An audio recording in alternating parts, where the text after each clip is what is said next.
everyone, good morning. I am Rahaja Casandra Guiapar, and in this video, we will be discussing the chapter 11 of Elizabeth book, Developmental Psychology, with the title Middle Age, the Personal and Social Adjustment. But before that, allow me to introduce myself. I am Rahaja Casandra Guiapar from the BS Psychology Class 2A for the school year 2023-2024 first semester. On my part, I will be discussing the middle age introduction and will try to discuss the 10 major characteristics of middle age. So without further ado, let's start this discussion. So what is middle age? Middle age, it is generally considered to extend from the age 40 to 60 years old. So the onset of this is marked by their physical and mental changes. And as it is the end of 60, there is usually a decline of physical vigor, often accompanied by lessening of mental alertness. Although many adults experience these changes than in the past, the traditional boundary lines are still recognized, and the increasing trends toward voluntary or involuntary retirement at age 60 rather than age 65 is also justified, considering 60 to be the boundary line between middle age and old age. So, since middle age is a long lifespan, it is customarily divided into two, which is the early middle age and the advanced middle age. Middle age represents a significant and dynamic stage of lifespan known as middle adulthood.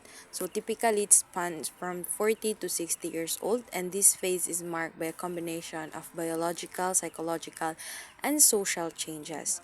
During middle age, individuals commonly grapple with questions of identity, navigate pivotal life events, and undergo transition in various domains such as career, family, and relationship. So the exploration of generativity versus stagnation, coupled with increased awareness of mortality, contributes to the complex of this development. Understanding the middle age involves recognizing the interplay of factors that shape personal growth, well-being, and the pursuit of meaning during this important stage of human lifespan. So just like every period in the lifespan, middle age is associated with certain characteristics that make it distinctive. Then there are 10 of the most important characteristic of the middle age, and we'll be discussing that today. Middle age is a dreaded period.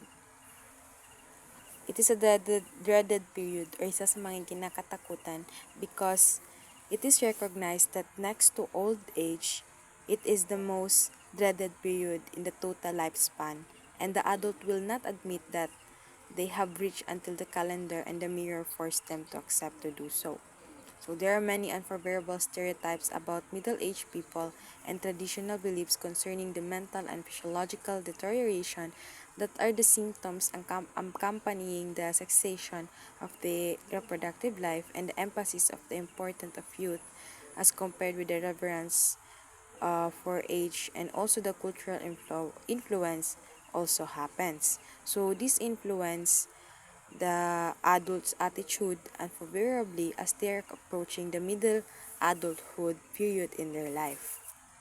The next characteristic of middle age is it is the time of transition. Just as a puberty is the time of transition from childhood to adolescent, then adulthood. So also, the middle adulthood or the middle age is the time when men and women leave behind the physical and behavioral characteristic of adulthood and enter into a period of life when new physical and behavioral characteristics will become prevailing. It is the time when men undergo a change in virality and women a change in fertility. Next to the characteristic of middle age is this is the time of stress. So radical adjustment to change roles, and patterns of life, especially when accompanied by the physical change, and it leads to a period of stress, a time when number of major adjustments must be made in the home, in the business, and also in their social aspect of their life. So there are some of the characteristics of middle adulthood. After having understood the time period of middle adulthood, the developmental tasks and the characteristic related to the middle age, let us now move on to see what are the categories of stress during the middle age. Now, there are four categories of stress in the middle life. First, we have the somatic stress. Somatic stress is because of the physical evidences of changing. So next is we have the cultural stress. It is the stemming from the high value placed on youth, vigor, and success by the cultural group. They are also have the economic stress. It is resulting from the financial burden of educating children, providing a status symbol for all the family member. Then next is the psychological stress, which may be a result of death of spouse, departure of children from the home, boredom with the marriage, or a loss of sense of youth and approaching death. Most women experience a disruption during their 40s when normally they go through the menopause and that their last children leave the home, thus forcing them to make the radical readjustment in the pattern of their lives. So for men, by contrast, the climacteric comes later, generally in 50s, as does the imminence of retirement, which is necessary role changes. Fourth is middle age is a dangerous age. The way of interpreting dangerous age is in the term that the males who wants to have the last fling in life can catch up with him. It is the time when individual break down physically as a result of overwork or because of careless living. The incidence of mental illness rises rapidly during this middle adulthood among both men and women, and it is also a peak age for suicides, especially among the men. The threats to good adjustment that makes middle age injuries are intensified. Then the next characteristic of middle age is the age of revolt of men. Usually they coincide with the upset caused by the menopause of the woman. This is not only strain the husband-wife relationship but sometimes leading to separation or divorce, but is often predisposes both men and women to the physical and mental illnesses like alcoholism, drug addiction, and also suicide. Next to that characteristic is it is an awkward age. Just as adolescents are neither children nor adults, so is the middle age. Men and women are no longer younger, nor are they yet old. The middle aged person stands between young rebel generation, and the senior citizen general, both of which continuously is in spotlight and suffer from the discomfort and embarrassment associated with both this age group. Next is middle age is a time of achievement. According to Erickson, it is a crisis age in which the generativity, which is the tendency to produce stagnation.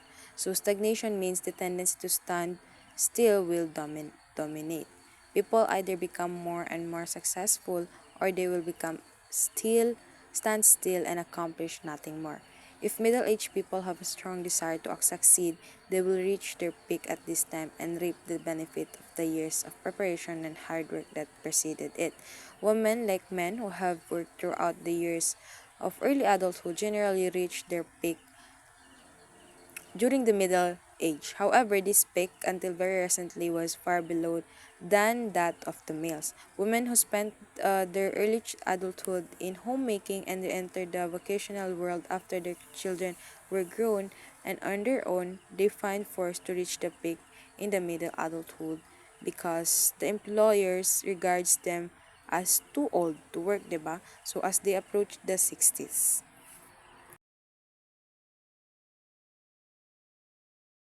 So, middle age is also the time of evaluation. It is a peak age of achievement. So, logically, it is also would be the time when they would evaluate their accomplishments in the light of their earlier aspiration and expectation of others, especially with the family member and friends. And speaking of that, middle age is also evaluated by double standard. So the eight characteristic which is important in the middle adulthood is evaluated by a double standard. So a standard for men and a standard for women. In spite of the growing trends towards the equal role of men and women in the home, in business or in industry or in profession and in social life, there still exists a double standard regarding the aging. So while this double standard affect many aspects of lives of the middle-aged men and women, and especially which are common. So the first relate to the physical changes. When men's hair become gray, when they develop lines and wrinkles on their face, middle-aged pouch in the place of a slender waistline, they're generated as distinguished. So similar physical changes in women are being judged as unattractive. So the major emphasis of this is middle-age spread. So, middle adulthood is also a time of emptiness. The time when the children no longer wants to live under the parental roof, except in cases when men and women marry later than their average age. So, or postpone having children until they are all established in career, or have a family, large family spread out over a decade or more time. So, middle adulthood is the emptiness stage in the marital lives. For the last characteristic of the middle age is it is the time of boredom. Many, if not most of the men but women definitely experience boredom during their late 30s and 40s. Men became bored with the daily routine of work and with the family, and women who have spent most of their adulthood caring for the home, raising the children, and wondering what we'll be doing in the next 20 or 30 years. So these are some of the points related to the middle age adulthood. So that is all for my report, and I would encourage you to watch the next video link for the next part of this topic. Thank you.